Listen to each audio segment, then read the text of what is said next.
জাতীয় যুব শক্তি কর্তৃক আয়োজিত আজকের এই যুব সম্মেলনের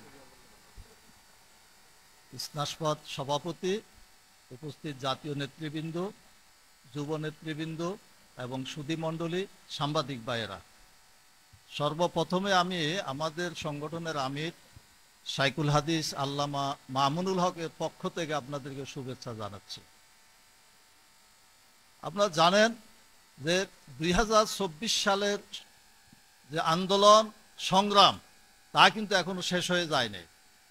যুবকরা যদি মনে করে যে আমাদের দায়িত্ব শেষ, পেশিবাদ পালিয়ে গিয়েছে, বাংলাদেশ মুক্ত হয়েছে, এটা কিন্তু ভুল হবে।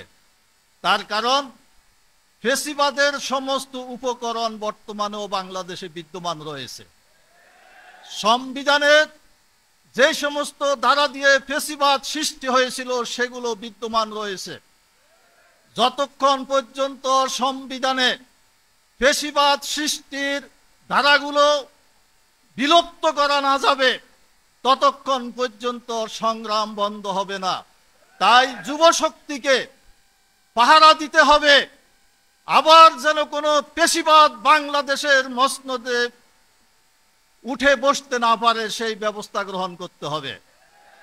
সংগ্রামী বন্ধুগণ, যে কোনো দেশের ইতিহাস পরিবর্তন করার জন্য যুব শক্তি হলো সবচেয়ে বড় শক্তি।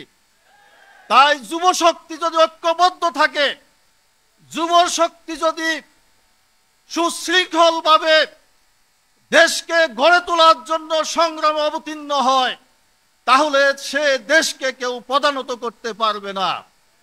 আমাদের পাশে বৃহৎ শক্তি রয়েছে, শত্রু শক্তি রয়েছে।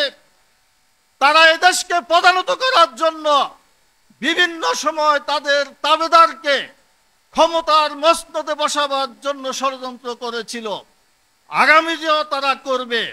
তাই সজাগ দৃষ্টি রাখতে হবে যেন তাবেদার শক্তি এদেশের নির্বাচনে নির্বাচিত হয়ে ক্ষমতায় আসতে না পারে। সেই জন্য ফেসিবাদ বিরোধী শক্তিগুলোকে ঐক্যবদ্ধ থাকতে হবে। ফেসিবাদ বিরোধী শক্তির মধ্যে কোনো বিভেদ সৃষ্টি করা যাবে না। তাই আসুন আগামী দিনে ফেসিবাদ বিরোধী শক্তির ঐক্যকে মজবুত সুদৃঢ় করার আহ্বান রেখে আমার বক্তব্য এখানে শেষ করছি। আল্লাহ হাফেজ। বাংলাদেশ জিন্দাবাদ।